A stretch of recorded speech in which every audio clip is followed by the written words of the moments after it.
On change tout à fait de Oui, sujet. tu vas nous parler alors là aussi d'un sujet sur les migrants. Un beau film. On est dans le désert africain comme on était au début d'ailleurs de Vermi. Là, c'est Moi Capitaine, Io Capitano, titre original italien, puisque le réalisateur est de ce pays, Matteo Garrone, auteur du terrible Gomorra, il y a une quinzaine d'années, sur la mafia napolitaine. Cinéaste engagé, on peut dire, qui nous donne à voir une réalité cruelle, subie en particulier par la jeunesse. Dans Gomorra, c'était la jeunesse italienne. Dans Moi, Capitaine, c'est la jeunesse africaine. Alors on suit l'odyssée plutôt cauchemardesque de deux jeunes Sénégalais de 16 ans quittant les faubourgs de Dakar pour rejoindre l'Europe fantasmée comme un Eldorado malgré les mises en garde de leurs proches. Alors, dans leur périple pour atteindre la Méditerranée et prendre un bateau pour l'Italie, leur rêve d'une vie meilleure va être confronté à différents obstacles et différents pièges, et il y en a beaucoup. À la beauté des paysages traversés va se superposer la noirceur des hommes. La partie libyenne du trajet est particulièrement éprouvante. Ce qui nous est montré et documenté, inspiré de personnages réels et de faits authentiques. Bon, on le sait, l'authenticité n'est pas forcément gage de qualité au cinéma, mais là, la transposition en fiction, avec de gros moyens, un scénario, une mise en scène et un casting excellent, moi je trouve que ça fait mouche et ça bouleverse. On peut aussi voir ça comme un récit initiatique, un peu qui raconte la perte d'innocence d'adolescents naïfs qui affrontent la cruauté humaine.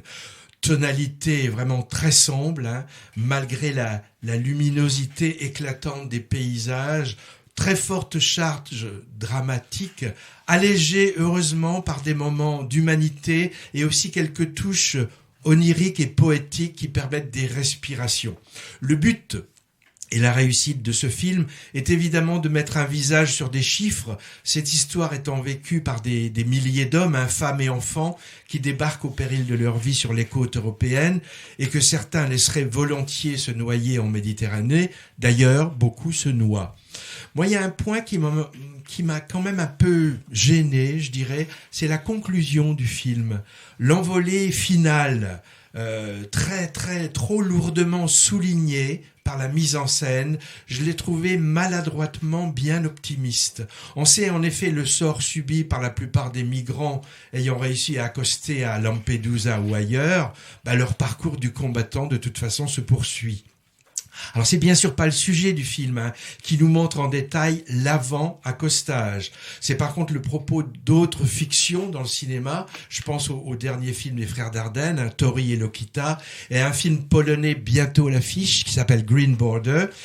Mais cette impression d'amertume que le spectateur peut ressentir face à la joie du protagoniste principal, dont on se doute qu'il va continuer à galérer, est peut-être après tout voulu par le réalisateur d'une façon subliminale. Disons qu'il n'a pas souhaité priver son personnage de sa victoire dont le spectateur sait qu'elle est bien relative.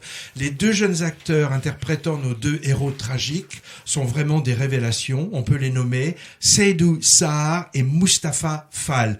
Et la maman du début aussi, je l'ai trouvé vraiment géniale. Si ça peut donner envie d'aller voir Moi Capitaine, on peut signaler 2 gages éventuels de qualité du film, montrant qu'il a été apprécié par des professionnels et le grand public.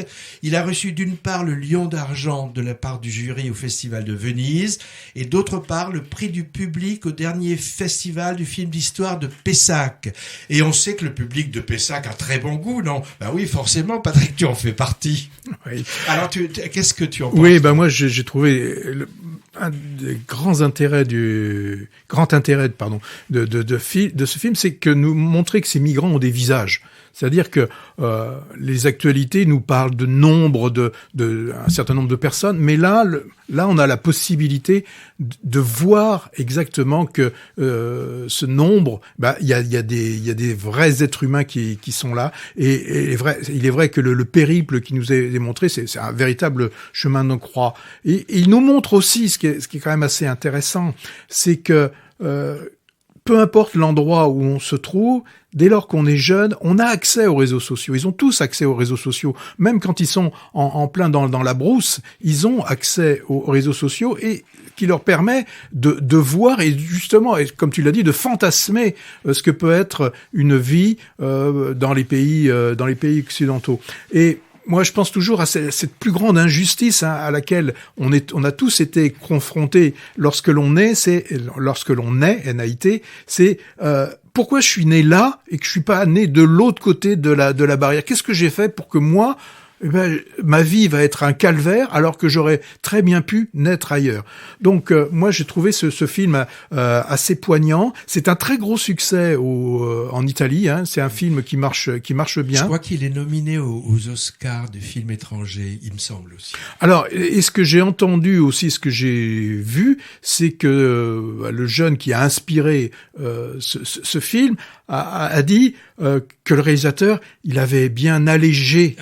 Donc voilà, c'est pour que le film soit présentable et que tout le monde puisse aller le voir. Non, donc pour moi c'est vrai que ça a été une belle surprise que ce film, moi, Capitaine.